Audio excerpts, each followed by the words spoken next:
Yeah, I too read Marjan Satrapi. So what was it you wanted to correct? You were saying that this was Le a. Rocher Tagnos is a book of Amin Malouf, a Lebanese writer, not Tahar Ben Jelloun. I'm sorry, I made a mistake.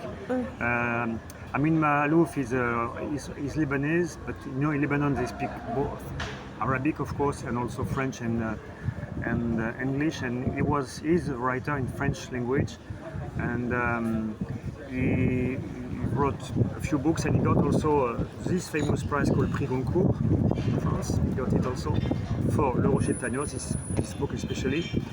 And he wrote also a special book which is called Origins, talking about all the Lebanese around the world, because Lebanese were before Phoenician, and Phoenician were good Yes, and voyages. great voyagers, and he talks about his family, and he starts his book by saying we had a cousin in Argentina. What did he become? Where is he now? Because Yeah. of his grandfather, and he looks for his family, and looking for his family, he said, but Lebanese are everywhere in the world, everywhere, in Africa, in Asia, of course, and it's also a book about who I am as a Lebanese. Yes, that's very interesting. Very Yes, interesting. because I knew a Colombian girl who was Lebanese. You know, she had green eyes. I mean, in Italy, I used to work with her, and you know, she had been in the trade of precious stones, and in Colombia, that's a big thing.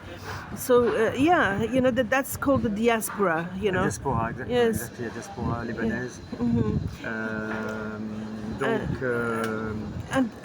So how do you think these people, they all go to French schools, and I mean this is the third generation people who grew up either in France or grew up going to French schools and universities. Alors, in Lebanon, educated people were going to French schools and spoke French, usually educated people. English was a second language. Arabic at home, but Swiss families spoke only French, and they had a very good level in French. And now it changed with the war and with all the events since 30 years. And now people speak, most of them speak English more than French, because French-speaking people were the most educated, richest people. They left Lebanon, and they're settled everywhere in the world. But people who stayed speak English and Arabic, but less French than before. Also because French is not so easy to learn. But what do you think about the Sorbonne in Abu Dhabi, and you know, I mean, it's a. I think it's in Qatar, so in Doha, because the wife of the Emir de Qatar, she is very francophile, and she's francophone also, so they opened a university in French language. I think it's a good way to export our culture. In a world where everything is globalized, it's good to see that in some places people still speak a difficult language, are interested in a different culture, French language. It's good for us, but it will be the same for Italian language, Spanish language. English is spoken everywhere, of course, but I mean, we need also to be open to other languages and culture, because language is a culture. Yeah. And I say very often that when people choose French, I say this as a French teacher for foreigners, they choose a culture as well as a language. When you choose English, it's more for the language, for the business, for traveling. But which culture is going with the language? I don't know. But for French, it's sure that people choose the language and the culture. So it's very interesting for us, for French, to see this, to realize this. Yeah. You know what I mean? Yes. Well, the thing is that today's world, you know, everything is so quick and passing by. You know, you have to be, you have to adapt to the, you know, quickness of technology and that sort of thing. So, you know, I don't know. French is kind of, you know, like in Morocco they speak only French and I don't know if that's a good thing, because it's not such a scientific, you know, technological language, but it's a way of life, basically, I think. Maybe more than we need the technology to English language. So in your experience in Morocco, I mean, did you also travel to Algeria or I Tunisia? traveled once in Algeria, once in Tunisia.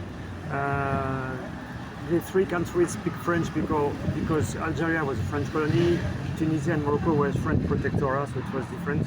We spent 130 years in Algeria, and we spent only 40 years in Morocco and Tunisia. But when we left the language. We left the language. So there are not any Algerian writers. I mean, There are some writers, not as known as Moroccan writers. I don't know why, but there are some. Yeah. And Tunisian also.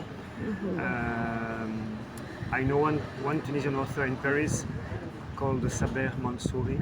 Saber Mansouri is a young author with history teacher at the university, a specialist of Greek history, ancient Greek history.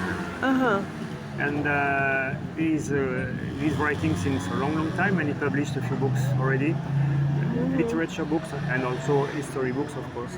Yeah.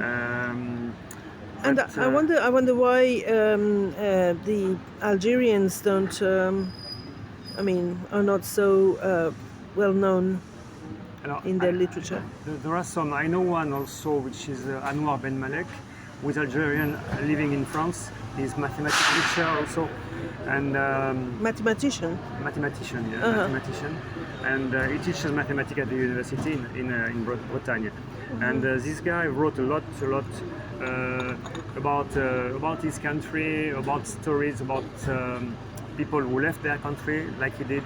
So he's one of the writers I know, but Moroccan are more famous. I don't know why, but Moroccan are more. Yeah. Because also they travel easily to France. In Algeria, it's more difficult to come to France. Maybe it's the reason, because of political reasons. They didn't get a visa. So you've traveled to Algeria? Also, yes. Yes. I crossed Algeria from north to south. Oh wow! A long time ago. What, with by car or? My car. Yeah. You drove? Yes. At the time it was possible. Now it's no more. It's too dangerous. And I think the border is crossed between Niger and Algeria, because I went from Algeria to Niger. Now it's impossible. Yes. Too dangerous. Yes. Things happened. Yeah, Let's say. Yeah. I remember, but well, I wonder, what's going to happen in Africa now that the Chinese are there. That's interesting, to see how that develops. Some good news in Africa these last days. It's the elections in Senegal,